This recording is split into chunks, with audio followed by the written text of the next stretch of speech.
Question number 4 क्या है कि भारत का संघीय न्यायालय निम्नलिखित में से किस वर्ष में स्थापित किया गया था। तो ये हम लोग पढ़ लिए हैं कि 1937 में, ये ऑलरेडी पढ़ा हुआ है। अगर संघीय का बात कर देगा कि संघीय न्यायालय निम्नलिखित में से किस वर्ष स्थापित किया गया, तो 1937 में। क्वेश्चन नंबर 5 है कि केंद्र में द्वैत शासन किस अधिनियम के अंतर्गत स्थापित किया गया। केंद्र में द्वैत शासन किस अधिनियम के तहत स्थापित किया गया। देखो जब बोल रहा है केंद्र में बात कर रहा है तो 1935 भारत सरकार अधिनियम 1935 के अंतर्गत केंद्र में द्वैत शासन, भारत सरकार अधिनियम 1935 के अंतर्गत केंद्र में द्वैत शासन, एक नए अखिल भारतीय संघ की स्थापना तथा प्रांतों में द्वैत शासन व्यवस्था। देखो केंद्र में द्वैत शासन और प्रांतों में द्वैत शासन व्यवस्था को समाप्त कर दिया गया। मतलब कि 1935 के अधिनियम में केंद्र में तो आ गया द्वैत शासन, लेकिन प्रांतों में द्वैत शासन व्यवस्था को क्या कर दिया गया, समाप्त करने का प्रावधान किया गया। प्रांतों में द्वैत शासन का उपबंध ठीक समाप्त हुआ, लेकिन अगर बोले कि प्रांतों में द्वैत शासन का उपबंध कब किया गया, तो 1919 के अधिनियम के द्वारा किया गया। ठीक ना। केंद्र में द्वैत शासन के तहत संघीय विषयों को दो भाग में बांट दिया गया। एक हो गया आरक्षित यानी कि रिजर्व्ड, और एक हो गया हस्तांतरित यानी कि ट्रांसफर्ड सब्जेक्ट्स। क्वेश्चन नंबर 6 है कि निम्नलिखित में से किस अधिनियम में केंद्र में द्वैत शासन प्रणाली, तो वही हो जाएगा केंद्र में द्वैत शासन प्रणाली 1935 में हुआ। क्वेश्चन नंबर 7 है कि 1919 के भारत शासन अधिनियम की निम्नलिखित में से कौन सी प्रमुख विशेषता या विशेषताएं हैं। ठीक, 1919 के भारत शासन अधिनियम की निम्नलिखित में से कौन सी प्रमुख विशेषता या विशेषताएं हैं, तो केवल 1 और 3 सही हो जाएगा। तो 1 और 3। 1 क्या कह रहा है कि प्रांतों की कार्यकारिणी सरकार में द्वैत शासन की व्यवस्था। 1919 में क्या हुआ, प्रांतों में जो कार्यकारिणी सरकार थी उसमें द्वैत शासन की व्यवस्था की गई, और 1919 में ही केंद्र और प्रांतों को विधायिनी शक्ति का हस्तांतरण कर दिया गया। भारत शासन अधिनियम 1919, भारत शासन अधिनियम 1919 ब्रिटिश संसद के द्वारा पारित अधिनियम था, जिसका उद्देश्य भारतीय शासन में भारतीयों की भागीदारी को बढ़ाना था। इस अधिनियम को भारत सचिव एडविन मॉन्टेग्यू एवं वायसराय, उस समय कौन थे, लॉर्ड चेम्सफोर्ड। मॉन्टेग्यू थे भारत सचिव और वायसराय कौन थे, लॉर्ड चेम्सफोर्ड के कार्यकाल में पारित किया गया। इस अधिनियम के द्वारा राज्यों में डुअल यानी कि द्वैत शासन की व्यवस्था की गई। राज्यों में यानी कि प्रांतों में द्वैत शासन की व्यवस्था की गई 1919 के अधिनियम के तहत, जिसके तहत प्रत्येक राज्य के प्रशासनिक विषयों को 2 श्रेणियों में बांट दिया गया। पहला श्रेणी हो गया आरक्षित और दूसरा हो गया हस्तांतरित। आरक्षित विषय प्रांतीय गवर्नर, जो भी आरक्षित विषय था वो प्रांतीय गवर्नर एवं उसकी कार्यकारी परिषद के तहत रखे गए, जबकि जो हस्तांतरित विषय था उसका उत्तरदायी तो प्रांतीय विधायिका के प्रति उत्तरदायी मंत्रियों को सौंपा गया। साथ ही केंद्र और प्रांत के मध्य भी शक्तियों का बंटवारा संघीय और प्रांतीय विषयों के रूप में किया गया।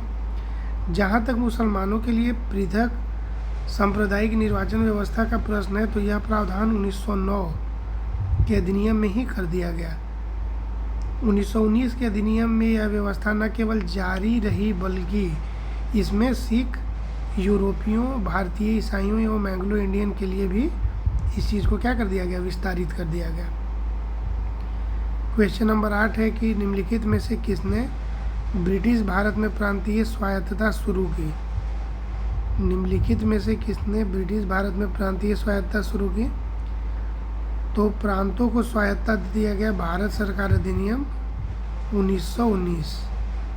भारत सरकार अधिनियम 1919 में प्रांतीय स्वायत्तता की, प्रांत में स्वायत्तता की शुरुआत की गई। ब्रिटिश भारत में प्रांतीय स्वायत्तता की शुरुआत प्रारंभिक रूप में भारत सरकार अधिनियम 1919 से हुई, जिसे 1935 के भारत सरकार अधिनियम से विस्तारित और स्थापित किया गया। ज्ञातव्य है कि झारखंड लोक सेवा आयोग ने अपनी प्रारंभिक उत्तर कुंजी में इस प्रश्न का उत्तर विकल्प सी माना था, जिसे संशोधित करके उत्तर कुंजी में परिवर्तित कर विकल्प डी किया गया।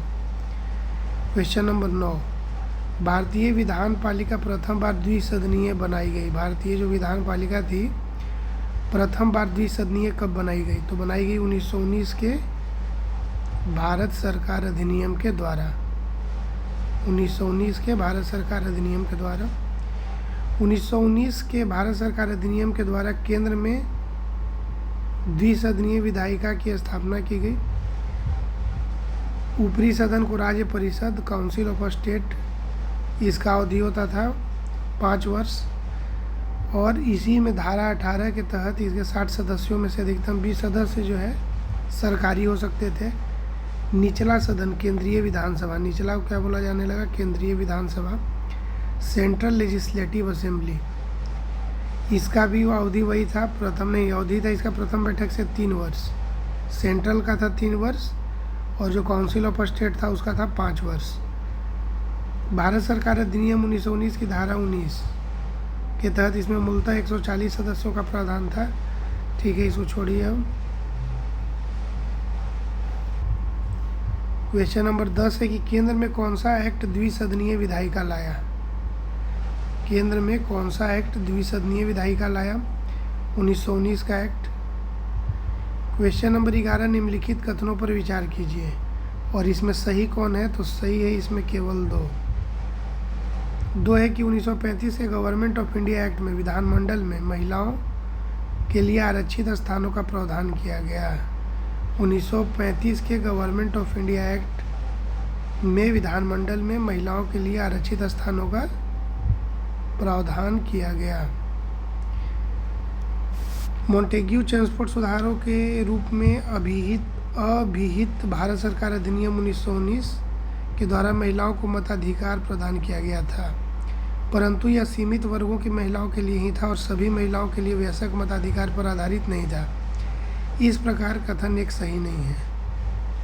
ठीक, 1919 में याद रखिएगा कि 1919 में पहली बार महिलाओं को मताधिकार का अधिकार मिला, लेकिन सभी को नहीं मिला, लेकिन मिला। पहली बार अगर बोलेगा कब मिला तो 1919 में मिला। और 1935 के गवर्नमेंट ऑफ इंडिया एक्ट में क्या हुआ? विधानमंडल में महिलाओं के लिए आरक्षित स्थानों का प्रावधान किया गया 1935 में। 1935 के भारत सरकार अधिनियम के द्वारा सांप्रदायिक निर्वाचन प्रणाली का विस्तार करते हुए दलित वर्ग, महिलाओं और श्रमिकों के लिए पृथक निर्वाचक मंडलों का प्रावधान करते विधानमंडल में स्थान आरक्षित किए गए, तो ये सही हो जाएगा। क्वेश्चन नंबर 12, भारतीय सिविल सेवा के संदर्भ में निम्नलिखित कथनों में कौन सा कथन सही है? तो इसका आंसर हो जाएगा सी। 1 और 2 दोनों सही है। 1 है भारत सरकार अधिनियम 1919 में भारतीय सिविल सेवा के लिए एक अलग परीक्षा का प्रावधान किया गया जो भारत में होनी थी। और 2 नंबर भी सही है, भारतीय सिविल सेवा में 1941 में भारतीयों का प्रतिशत यूरोपवासियों से अधिक था। भारत में आधुनिक मेरिट आधारित सिविल सेवा जो होता है, आधुनिक मेरिट आधारित सिविल सेवा ICS, इसका प्रारंभ 1854 में लंदन में सिविल सेवा आयोग की स्थापना से हुआ। ठीक है, इसको हटाइए, अब आगे पढ़िए। क्वेश्चन नंबर 13, केंद्रीय विधानसभा का या के निम्नांकित में से कौन से निर्वाचन भारत शासन अधिनियम 1919 के तहत हुआ या हुए? इसका आंसर हो जाएगा A और C। तो 1926 और 1945।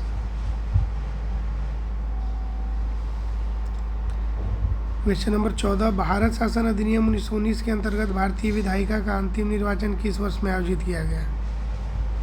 भारत शासन अधिनियम 1919 के अंतर्गत भारतीय विधायिका का अंतिम निर्वाचन किस वर्ष में आयोजित किया गया? तो 1945 में।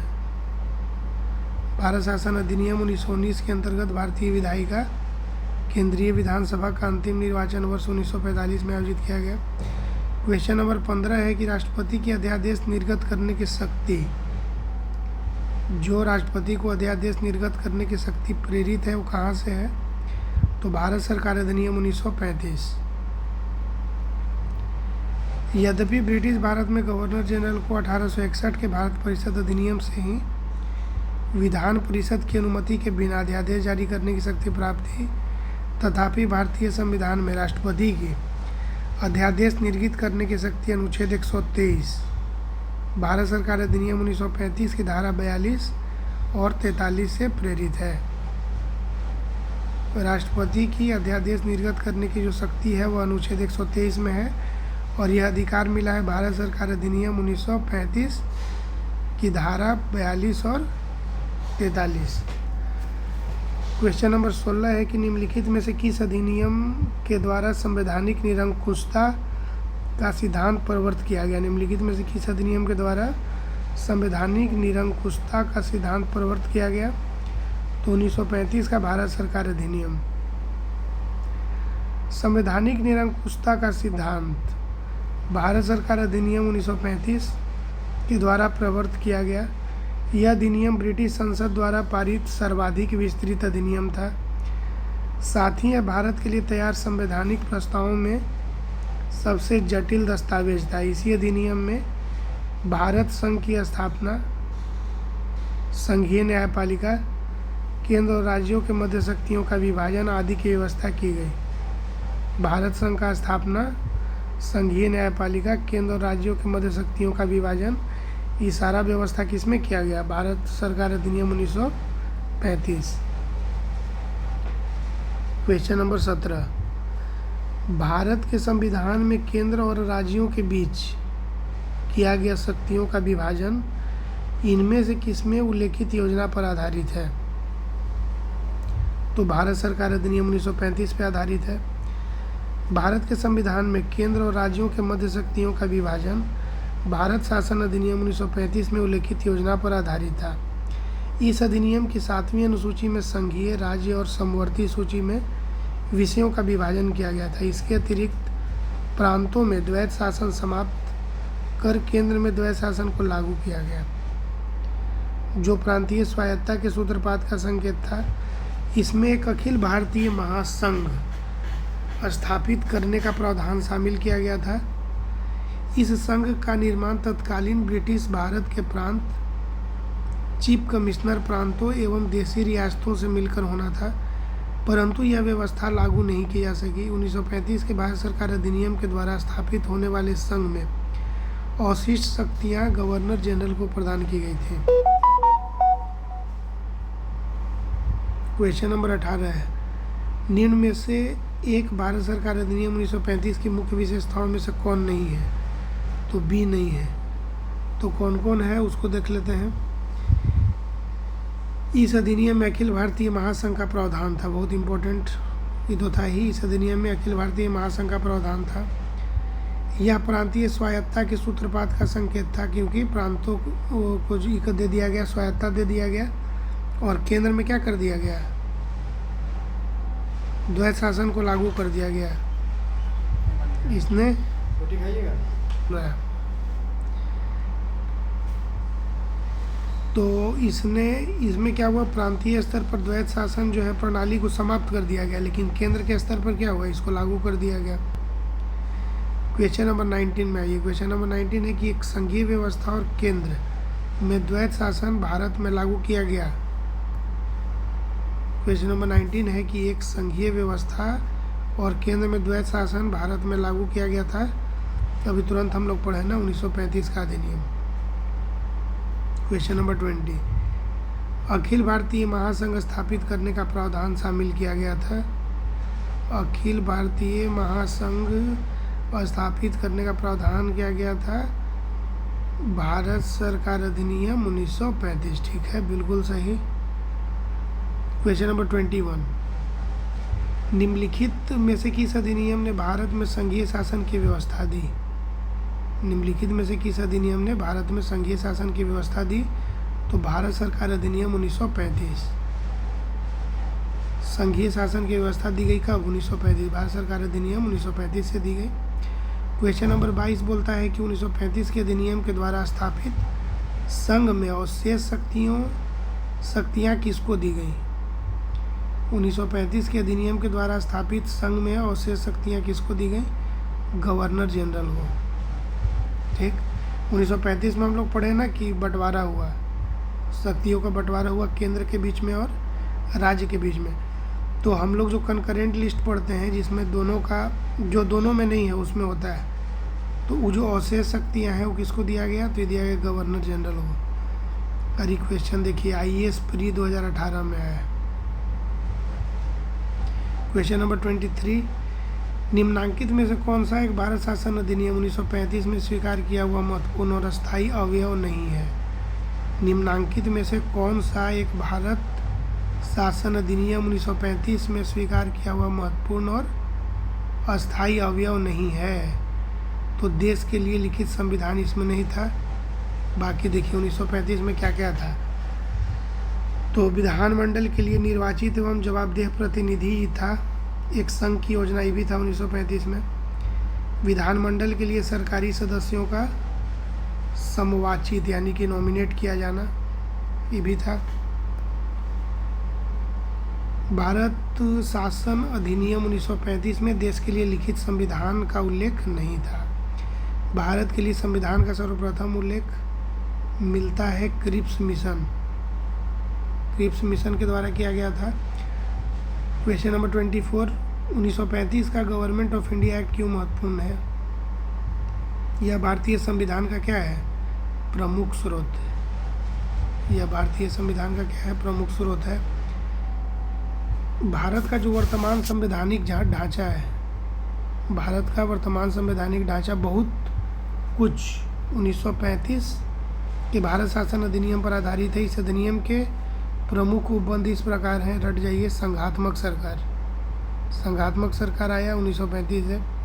केंद्र में द्वैत शासन की स्थापना 1935 से। प्रांतों में द्वैत शासन के स्थान पर स्वायत्त शासन की स्थापना। द्विसदनीय केंद्रीय विधानमंडल आया। प्रांतीय शासन व्यवस्था आया, प्रांतीय विधानमंडल आया। केंद्र और प्रांतों के बीच शक्तियों का विभाजन और फेडरल न्यायालय की स्थापना। इशारा किससे आया, 1935 के अधिनियम से ही आया। क्वेश्चन नंबर 25, निम्नलिखित अधिनियम में किस अधिनियम के फलस्वरूप बर्मा भारत से अलग हुआ। बहुत ईजी है, गवर्नमेंट ऑफ इंडिया एक्ट 1935, क्योंकि 1937 में अलग हुआ था। गवर्नमेंट ऑफ इंडिया एक्ट 1935 के प्रावधानों के अनुरूप 1937 में बर्मा को भारत से अलग कर दिया गया। अब हम लोग आ गए हैं संविधान सभा एवं संविधान निर्माण प्रक्रिया। संविधान सभा एवं संविधान निर्माण प्रक्रिया। संविधान सभा एवं संविधान निर्माण प्रक्रिया। संविधान सभा एवं संविधान निर्माण प्रक्रिया में क्या है, भारतीयों की ओर से संविधान सभा की सर्वप्रथम मांग मई 1934 में रांची में स्वराज पार्टी ने की थी। किस पार्टी ने की थी, स्वराज पार्टी ने की थी। वर्ष 1934 में ही भारत में संविधान सभा के गठन पर विचार एम.एन. राय ने दिया।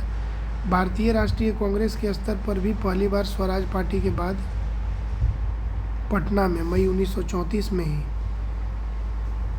संविधान निर्माण के लिए आधिकारिक रूप से संविधान सभा की मांग की गई।